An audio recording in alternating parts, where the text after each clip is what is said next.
Uh-oh. Here comes trouble. You are watching a basketball report. You heard the man. Straight from Twin Town Sports Central.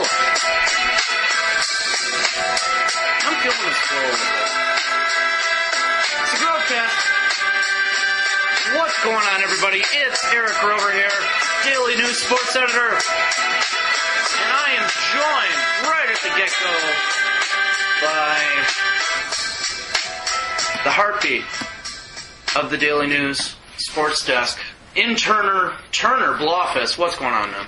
Glad to be here. Yeah, good. Hey, well, we got a lot of exciting local sports action going on right now, and a lot of teams playing really well. Let's start with your main beat, and that's the Breckenridge basketball. Yeah, they're playing a lot better right now. Yeah, the boys are, 6 of their last 7, that's what you said? Yep. So tell me a little bit about how they've been winning games.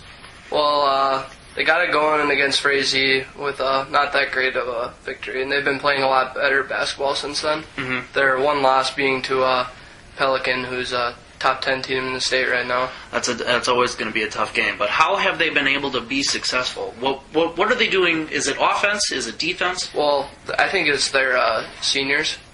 Ryan Reddick and Casey Mateer are scoring a lot better the past few games. And Ryan knocked down the game winner against West Central, and Casey knocked down a game winner against Hawley. So right now they're doing a lot better than they were earlier this year. As I recall, Mateer and Reddick were both kind of banged up at the beginning of the season. Maybe it's one of those things where it took him a while to get going? Yeah, well, Casey had a concussion, had to miss out the first few games. Mm-hmm. So he's kind of just been getting back from that, really. Mm-hmm.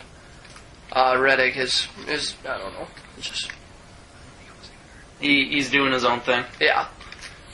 They can hear you when you whisper. I know, but I'm just saying. Okay. Well, Casey's been the star of the last 2 games here, knocking down some big threes. Oh, yeah? He had 6 in a couple games ago, which is second on our record board, behind 10 from Brian Jackledge. But so he's playing a lot better than he was early on. Well, you're in the hallways, Turner, and one of the hot teams around here right now is the BW Blades hockey team. They've been winning some games and scoring a lot of goals. You probably haven't had a chance to catch a lot of their games because you've been off. It's a really busy time around here. But what are you hearing from the guys about how they're feeling right now? They seem really confident, which is good to hear after the past few years. Their switch to Minnesota did really good for them. Yeah. They only had 3-4 wins last year, already at 9. That's really good to see. Mm-hmm. Talk more about of what you've been hearing and who you've been talking to about the. Well, earlier in the season, they were just getting a lot of offensive production from Cody Bronson, but now a lot of people are stepping up. Eric Christensen had a hat trick the other night. Jordan Wilson's been scoring a couple goals here and there. Mm-hmm. Eric Christensen, a Daily News Athlete of the Week this week. Also, Casey Mateer was one as well. Let's finish this up real quick with Wahpeton boys basketball chat. They finally earned a big, solid road win that they needed. They've been facing the top teams in the conference and having some trouble on the road. Road games are hard to win in the conference, but they finally got a good one against Davies. What have you been hearing from across the river about Wahpeton? They're also really confident. Mm-hmm. Well, they're playing great basketball right now, and just everyone's doing great. Yeah. On Skids right now, we have both of the high school girls teams. The Breckenridge Cowgirls have been dropping some games. What's going on there? Well, they're doing the opposite of the boys. They started out great early on in the season, and from then on, they've been banged up. They lost Sierra Steckler for a few games with an injury, and then Ellie Byers playing with a broken finger on her shooting hand. So they really need to pick it up. Yeah, and the Wahpeton girls team they've lost, I believe it's 4 in a row. That sounds about right. And all single digit or right there at 10, 12, winnable games. And that's got to be frustrating right now for Coach Watts and the girls. So hope you guys can turn it around. Let's finish it up real quick with some NDSCS basketball talk. Since we've covered everybody else, let's talk about the number 15 team in the NJCAA. I always got to take a pause there because that's hard to get out. It's different. NCAA, that's easy, but when you throw that J in there, it adds that extra time and element and syllable. I don't like it. But anyway, the Wildcats are playing really hot. You had a chance to watch some Wildcat basketball. I was really impressed by their shooting. That was really fun to watch when Woolridge went off. What did he have? The 7 threes? Woolridge, 7 straight 3-point baskets. Wow. That was awesome. They can shoot it up. They're fast. They don't have the size that they did last year, but they're quicker, more athletic, and you know what? They're pulling down rebounds anyway, and they're winning games. They're winning games in conference. They look really good right now. And the Wildcat girls, it's one of those things where you don't know which team is going to show up. They have off nights, and that's just kind of what's been going on with them. Sometimes they can light it up and they play good pressure D, and other times they're allowing layups. So it'll be interesting to see which team shows up. They're on the road tonight. Tonight is Thursday. This is a late Grovcast this week, but yeah, hopefully you guys get a chance to listen to this before the Wildcats hit the floor tonight. Yeah, this one does take a little bit to get into, though. But That's the Black Keys. moving right along on the Grovecast, we are joined by that suit jacket wearing guy, Landon Kafka. Radio edit. What's happening? Hey, how are you, man? I'm pretty good. Playing a little volleyball, huh? I was. I just crushed the firehouse, so if any of you listen to the Grovecast. Boom.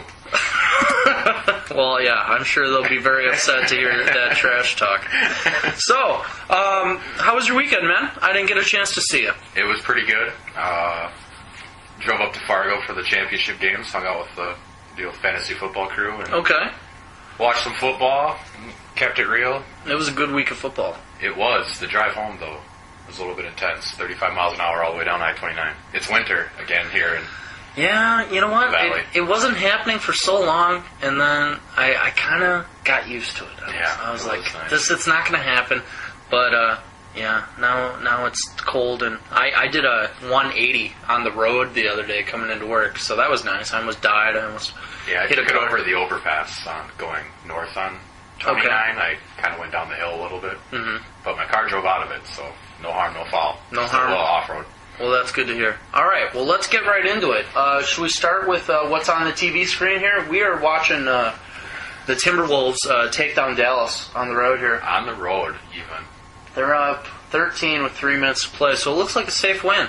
That's 2 wins for Minnesota over the defending NBA champions. Then, I mean, it is the Mavericks, and they are... The Mavericks have been struggling this year, but I'm just happy that the Timberwolves are fun to watch, because there were about 4 years there where watching the Timberwolves really hurts your eyes. And now they have, solid basketball players and playing good team ball. I think it's the uniforms. They have much cooler uniforms than they used to have They're just even a couple of years ago. I think they should go back to the throwbacks when they first were. The ones when like Sam Garnett, Wolves. yeah, No, even before Garnett. the black and green The ones. Sam Mitchell days. Oh, Talking okay. to Sam Mitchell, Pooh Richardson.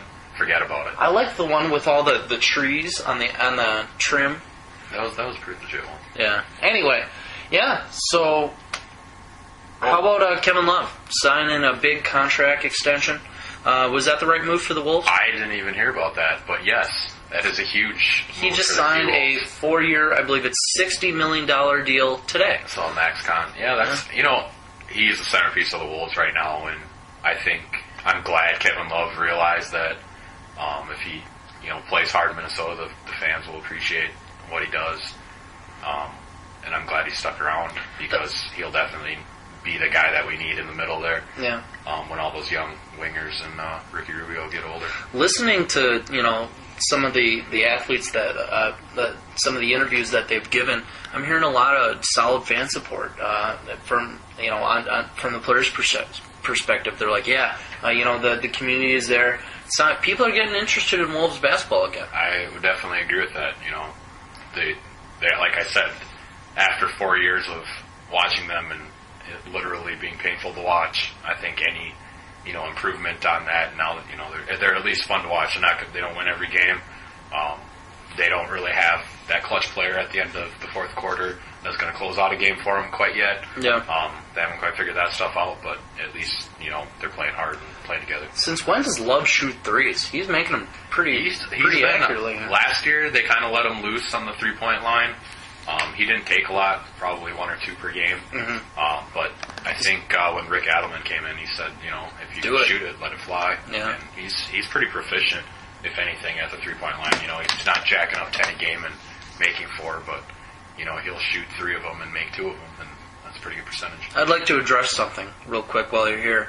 I'm walking down the street, and people keep on calling me Ricky Rubio. You do kind of have a little Ricky Rubio look going. It's the beard and the hair. I can definitely see Ricky Rubio. I don't know how I feel about that. Dude, you should carry a basketball around and just behind the back pass off the wall. You know what I really want to do is I want to go to a game and cover a game. Use the media access and then get a picture with them somehow. You should definitely do that. Yeah. Well, anyway, okay, let's move on to MLB real quick. What did you think about the Tigers signing Prince Fielder? I think it sucks because now Prince Fielder is going to be playing against the Minnesota Twins 19 times a year for the next 9 years? 9 years. Unbelievable. Yeah. But I can see the pull not only for Prince Fielder but the Detroit Tigers, because Prince will put fans in the seats no matter how good Detroit is, and Detroit will probably still be good. Right now, I'd rather have Prince Fielder than Ryan Braun. At least, at least Prince is not going down for steroids. Yeah, that's true. Yeah, but I didn't like the contract. That I think the Tigers are foolish to give him that much money and that much time. He's not going to be a good player in 9 years. No, and he probably won't be. But he probably won't be a good player in 6 years. He can DH though. Yeah, he'll be able to DH forever. He'll be that big guy that just sits back there with the bat like his daddy was. Well, the problem is the Tigers' 2 best offensive players now, and I think that's safe to say that's Miguel Cabrera and Prince Fielder. They play the exact same position. So what do they do there? Oh, well, I think, Miguel can play first base. He's not very good defensively, though. I guess. Can also play first base. You got the DH rule. Yeah, but that seems just like you're throwing away money to pay a DH that much money. But the thing with Prince, they paid him $214 million over 9 years. Mm-hmm. In ticket sales alone, the Detroit Tigers will make more than that just by having Prince, just by having that legacy player. You really think? Definitely 9 years. It's because it's a Cecil Fielder thing? Yeah, I think that's definitely the draw for the organization, the Tigers bringing him in, and it's the draw for Prince to go play there, because he grew up there, he grew up with these people. Yeah, but Fielder doesn't like his dad. They don't get along. So I was actually kind of surprised to hear about it. I saw his dad in a press conference, yeah, or talking to somebody the other day, and he was pretty happy with it, so yeah. You can see the pull there, and it'll draw people into the game. It'll draw people out to Comerica Park, and they'll definitely make their money back on the investment. I have no doubts about that. Even if they're paying Prince Fielder $20 million 9 years from now, he'll have already made them plenty of money by then. All right, let's move on to NFL. The Giants keep on pouncing on opponents' mistakes and winning games. They do. Is there any way that they can be stopped at this point? Oh, I think the Patriots will give them a good game. Yeah. It's going to be... I'm not really stoked about Patriots-Giants game. I have no, really rooting interest in this game. Yeah, I really don't want either to win. Yeah, exactly. I just hope it's a good game and maybe, some people get knocked out. Because there's definitely going to be bad blood. There's no worse blood probably than Boston versus New York, the Patriots versus the Giants. The Giants beat them. ESPN is licking their lips over this. It's annoying. It's rigged. Yeah. Totally rigged. It is rigged. But those Packers, they were paid too well to drop those passes and fumble the ball. Discount double check. Yeah, they got some discount double check money. Just drop the ball, okay?